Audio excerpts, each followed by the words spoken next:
Hello everybody. Today I want to talk to you about type 4 hair and 4 things that you should know about it.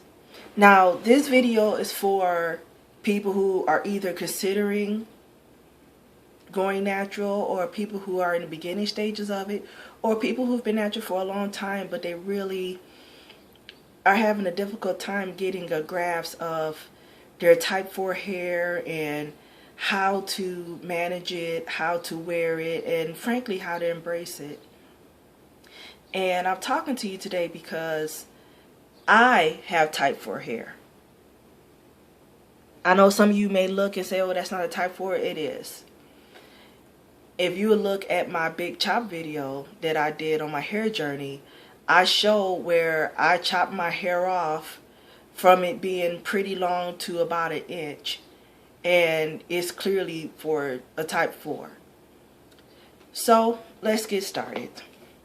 One of the first things that you should do, that you should understand about type 4 hair, that you should know, is do your research. Now I know that may sound like it's common sense and oh, I know that, but there are so many naturals out here who don't do their research. They don't study their hair type. They don't go to natural hair blogs. They don't even go to natural hair websites. They don't even talk to other people with similar hair types. They don't do any type of research about their hair and what products work. They don't do anything like that. And so that's why a lot of us become overwhelmingly frustrated with going natural, especially with our hair types. Well, now it's 2014 and evolution has evolved. We have a lot of resources available that's free and highly accessible if you want to pursue going natural with your hair type. There's blogs, there's natural websites, even here being on YouTube. There's a lot of women on here who have type 4 hair who do wonderful tutorials on different styles you can do, the different products that work or may not work, and just teach you how to maintain your hair. So it's important to take that time to do the research. And number 2, you need to understand that everyone's hair is different. Now, I visit a lot of natural hair blogs and websites, and I read a lot of the comment section. And I read so many comments about women who wish they had some other woman's hair type. The woman could have a type 3 or a type 2, and she wishes that she had her type of hair or her type of curl pattern, or she wishes her curls would fall this way or that way. And all that does is just, it discourages you and frankly sets you up to fail. Their hair type is their hair type. It is not yours. And that's something that we need to fully understand. And do what works for you. What they do to maintain their curls and their locks may not work for you. I've seen some girls who look like all they do is just spray water in their hair and they just run. But then you have somebody like me with type 4 where I can't just spray water in my hair and run. I may need to layer additional products to get the desired, to bring out my curl pattern or to give me the type of hold or the type of look that I desire.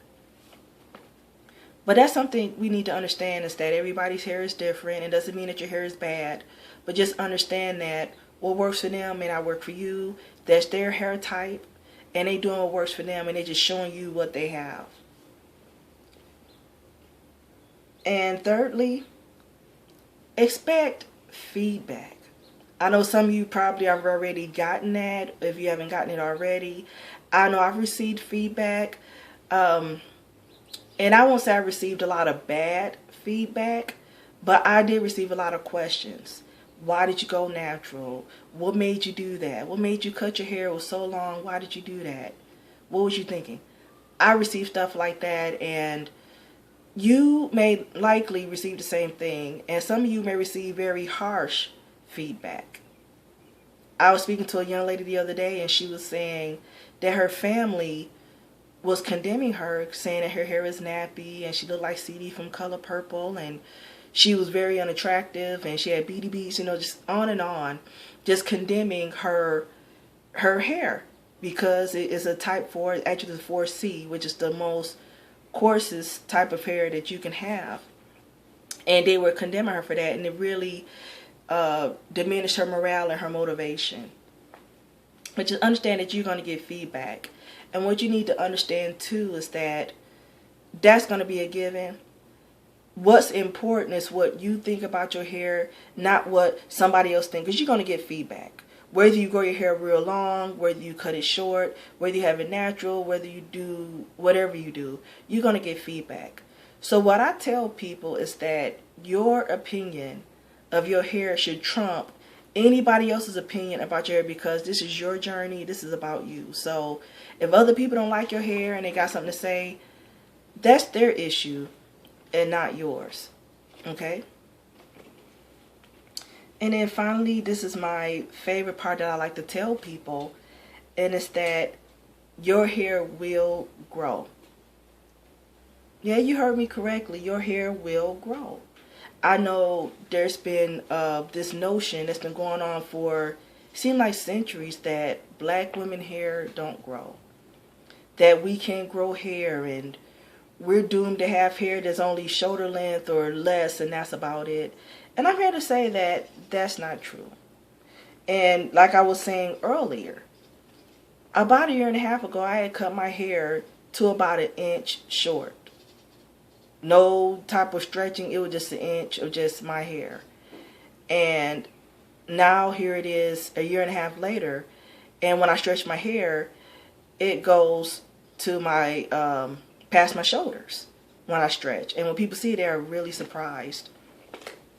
And just to give you some scientific data, on average, about your hair, it grows about 1 inch, but a half an inch every month, give or take. It grows about that.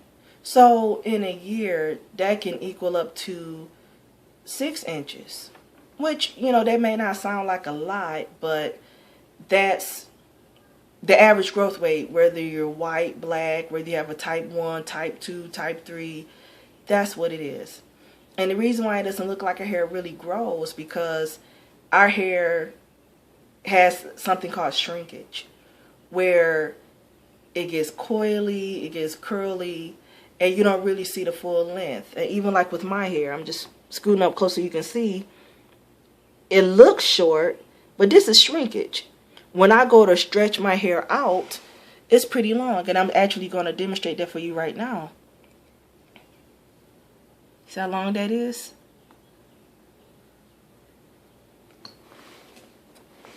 So I just want to encourage you all that this is a journey that you're on. I encourage you to embrace this journey. Embrace your hair. Love what you have. Do everything you can to educate yourself on how to grow it, how to take care of it, and how to make it look as beautiful as you can. Because the more that you know about your hair type, the more that you know, the easier it's become, the more funner it becomes. It don't have to look like you feel like you're in a dungeon, looking like you're in got a ball and chain on you, but you're really enjoying this journey. So again, embrace your hair, love your hair, and enjoy the ride. And also, I just want to know, what are some things you think we should know about type 4 hair? If there's things that you've experienced or things you read about, I would certainly like for you to share that with us. I would like to hear it. So feel free to post your comments, your suggestions. Let me know what you think, and thanks for watching, and I'll speak to you next time.